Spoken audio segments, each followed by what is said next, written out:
Hello friends, எல்லாருக்கும் வணக்கம். நம்ம வீட்டு சமையல் சேனலுக்கு உங்களை அன்புடன் வரவேற்கிறேன்.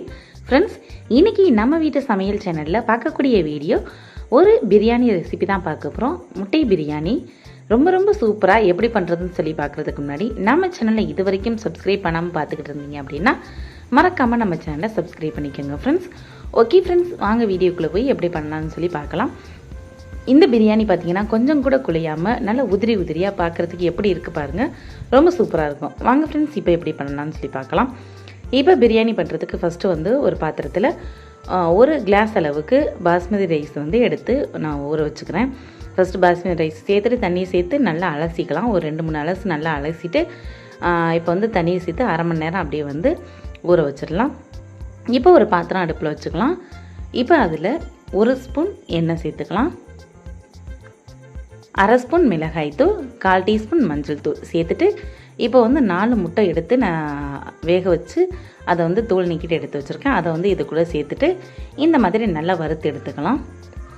இந்த மாதிரி வெறும் முட்டையாக சேர்க்குறதுக்கு முட்டை பிரியாணிக்கு இந்த மாதிரி வறுத்துட்டு சேர்த்திங்கன்னா ரொம்ப சூப்பராக இருக்கும்.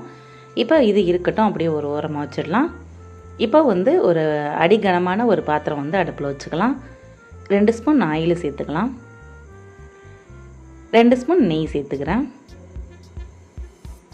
இப்போ எண்ணெய் நல்லா சுடனதுக்கப்புறம் 2 பிரியாணி இலை, 1 பட்டை, 1 ஸ்டார் பூ, 3 ஏலக்காய், 3 கிராம்பு இதையெல்லாம் சேர்த்துக்கலாம். இப்போ எல்லாம் சேர்த்துட்டு இது எல்லாத்தையும் வதக்கி விட்டுக்கலாம். இப்போ இது கூட 2 பெரிய வெங்காயத்தை நீளமாக கட் பண்ணிட்டு சேர்த்துக்கிறேன். சேர்த்துட்டு ஒரு 3 பச்சை மிளகாய் வகுந்து சேர்த்துக்கிறேன். சேர்த்துட்டு இப்போ வெங்காயத்தை நல்லா பொன்னிறமாக ஆகிற அளவுக்கு நல்லா வதக்கிக்கலாம். இப்போ பாருங்கள், வெங்காயம் நல்லா பொன்னிறமாக வதங்கி வந்திருக்கு. இப்போ இந்த நேரத்தில் 1 ஸ்பூன் இஞ்சி பூண்டு விழுது சேர்த்துக்கலாம். இப்போ இஞ்சி பூண்டு விழுது சேர்த்துட்டு 1/2 ஸ்பூன் அளவுக்கு உப்பு சேர்த்துக்கலாம். உப்பு சேர்த்துட்டு நீங்கள் நல்லா கிளறி விடும்போது நமக்கு வெங்காயம் தக்காளி எல்லாம் சீக்கிரமும் வதங்கி போகிறோம், அதே நேரத்தில் அடியும் பிடிக்காது.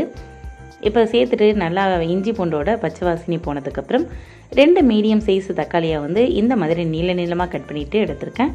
அதையும் இது கூட சேர்த்துட்டு நல்லா தக்காளி பார்த்திங்கன்னா நல்லா குழஞ்சி வர அளவுக்கு நல்லா வதக்கி விட்டுக்கலாம். இப்போ பாருங்கள், தக்காளி எந்த அளவுக்கு வதங்கி வந்திருக்குன்னு சொல்லிட்டு இப்போ இந்த அளவுக்கு நல்லா வதங்கி வந்ததுக்கப்புறம் 1 ஸ்பூன் மிளகாய்த்தூள் சேர்த்துக்கலாம்.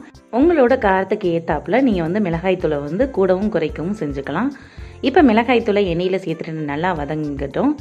இப்போ இந்த அளவுக்கு நல்லா வதக்கின்னு விட்டதுக்கப்புறம் 1 கைப்பிடி அளவுக்கு புதினா நல்லா அலசிட்டு சேர்த்துக்கிறேன்.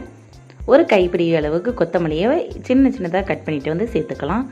புதினா கொத்தமல்லியை சேர்த்துட்டு இந்த மாதிரி நல்லா வதக்கி விட்டுக்கலாம். இப்போ எல்லாம் நல்லா வதங்கினதுக்கப்புறம் நம்ம எந்த கிளாஸில் அரிசி எடுத்துருக்கோமோ அதே கிளாஸில் 1/2 கிளாஸ் அளவுக்கு தண்ணீர் சேர்த்துக்கலாம்.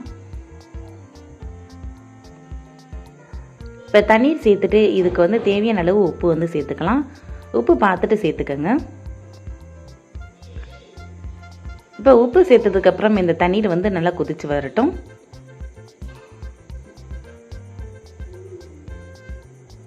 இப்போ தண்ணீர் நல்லா கொதிச்சு வந்துக்கிட்டு இருக்கும்போது நம்ம ஊற வச்சு வச்சுருக்க அரிசியை கொஞ்சம் கூட தண்ணீர் இல்லாமல் நல்லா வடிச்சிட்டு இந்த அரிசியை மட்டும் நல்லா சேர்த்துக்கலாம். அதில் சேர்த்துட்டு இது எல்லாத்தையும் மெதுவாக கிளறி விட்டுக்கலாம்.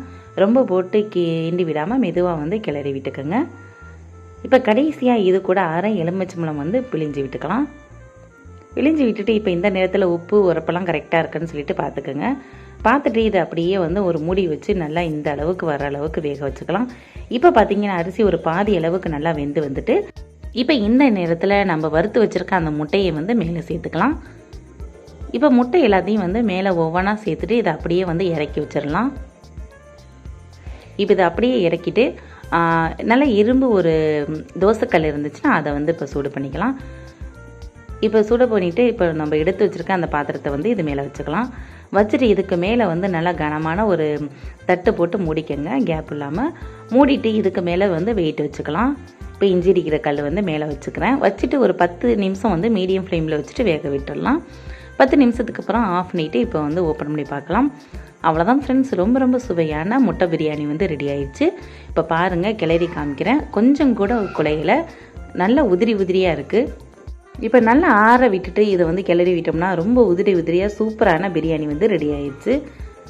அவ்வளோதான் ஃப்ரெண்ட்ஸ், ரொம்ப ரொம்ப சுவையான முட்டை பிரியாணி ரொம்ப சூப்பராக ரெடி ஆயிடுச்சு. இதில் நான் வேறு எந்த மசாலாவுமே சேர்க்கல, கரம் மசாலா, பிரியாணி மசாலா அப்படி எதுவுமே சேர்க்கல, மிளகாய்த்தூள் மட்டும் தான் சேர்த்துருக்கேன். ரொம்ப சூப்பராக இருக்கும்.